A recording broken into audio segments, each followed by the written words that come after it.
Hello friends, this is my third video of investment analysis and portfolio management and, it is a topic of investment alternatives. So now, so now we will see about equity shares. Uh, Equity shares represents ownership capital. Equity shareholders collectively own the company. They bear the risk and enjoy the rewards of ownership of all the forms of securities. Equity shares appears to be the most romantic, while fixed income investment avenues may be more important to most of investors. Equity shares seem to capture their interest the most. The potential rewards and penalties associated with equity shares makes them an interesting, even exciting proposition. No wonder equity investment is a favorite topic of conversation in parties and get-togethers. Now we will discuss about some of the terminologies. The amount of capital that a company can issue as per its memorandum represents the authorized capital. The amount offered by the company to its investor is called issued capital. The part of the issued capital has been subscribed to by the investors is called the subscribed capital. The amount paid is called the paid up capital. Typically, the issued, subscribed, and paid up capital are the same. The par value is stated in the memorandum and written on the share script.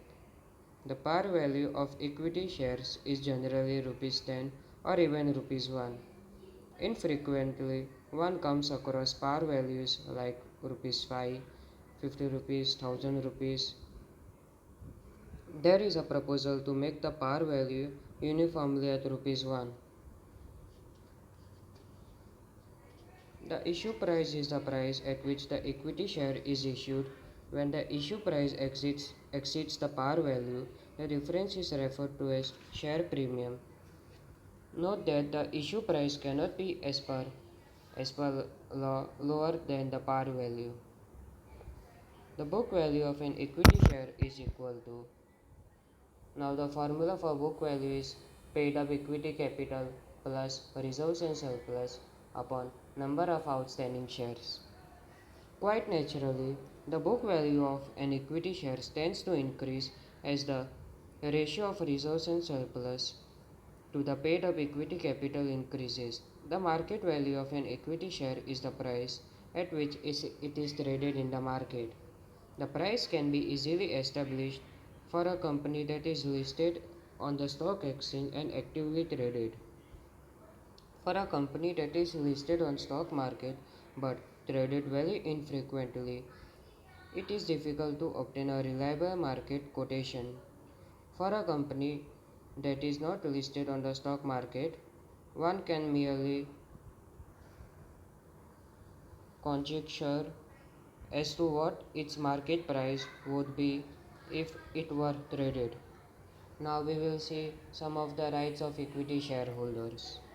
As owners of the company, equity shareholders enjoy the following rights. Equity shareholders have a residual claim to the income of the firm. This means that the profit after taxes less preferential dividends belongs to the equity shareholders. However, the board of directors has the prerogative to decide how it should be split between the dividends and retained earnings. Dividends provide current income to the equity shareholders and retained earnings tends to increase the intrinsic value of equity shares. Note that equity dividends are presently tax exempt in the hands of the recipient. The company paying the dividend is required to pay the dividend distribution tax. Equity shareholders elect the board of directors and have the right to vote on every resolution placed before the company. The board of directors in turn appoints the top management of the firm. Hence, equity shareholders in theory exercise an indirect control over the operations of the firm.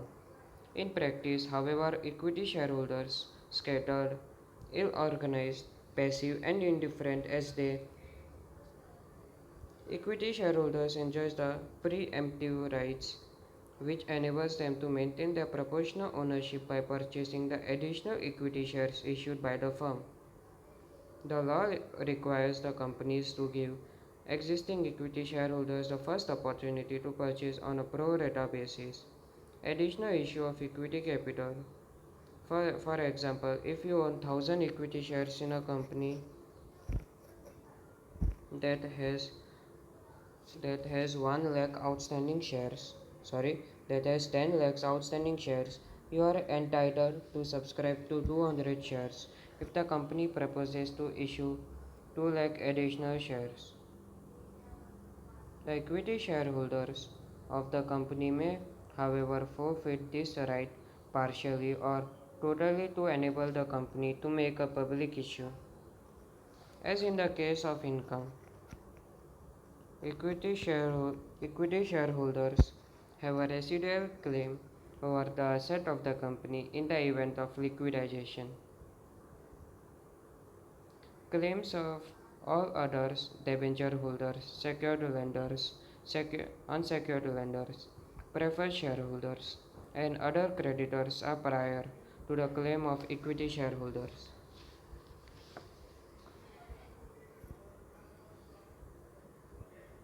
Now, we will do stock market classifications, which is classified into blue chip shares, income shares, defensive shares, growth shares, cyclical shares, and speculative shares. Now, blue chip shares. Shares of large, well established, and financially strong companies with an impressive records of earnings and dividends. Shares of companies that have a fairly entrenched position in a growing market and which enjoy a above average rate of growth as well as profitability is growth shares. Now, income shares. Shares of companies that have fairly stable operations, relatively limited growth opportunities, and high dividend payout ratios. Cyclical shares. Shares of companies that have a pronounced cyclicality in their operations. Defensive shares. The shares of companies that are relatively unaffected by the ups and downs in the general business conditions. Speculative shares. Shares that tends to fluctuate widely because there is a lot of speculative trading in them. So this was all about stock classifications of equity shares and the terminologies of bonds debentures. Now there is Peter Lynch classifications under stock market classifications. There are different ways of classifying shares. Here is Peter Lynch classification of companies and by derivation shares. Slow growers, stalwarts, fast growers, cyclicals, turnarounds, and asset plays. Now, slow growers means large and aging companies that are expected to grow slightly faster than the gross national product. Stalwarts means giant companies that are faster than slow growers but are not agile climbers. Now, growers. Fast growers, small, aggressive, new enterprise that grow at 10 to 25% per annum a year. That's a year. Cyclicals, companies whose sales and profits rise and fall in a regular, though not completely predictable fashion. Turnarounds, companies which are steeped in accumulated losses but which show signs of recovery. Turnaround companies have the potential to make up lost ground quickly. Now the last but not the least, asset plays. Companies that have valuable assets which have an which have been somewhat overlooked by the stock market. Now, nature of equity shares. Benjamin Graham has described the nature of equity shares, referred to as common stock in the US, very aptly. Common stocks have one of the important investment characteristic and one speculative characteristic. Their investment value and the average market price tends to increase irregularly but persistently over the decades as their net worth builds through the reinvestment of undistributed earnings. However, most of the time, common stocks are subject to irrational and excessive price fluctuations in both directions as the consequence of the inherent tendency of most people to speculate or gamble. That is, they give way to hope, fear, and greed. So, guys, thank you for watching my video. If you enjoyed, please like, share, and subscribe to my channel. Thank you. Bye.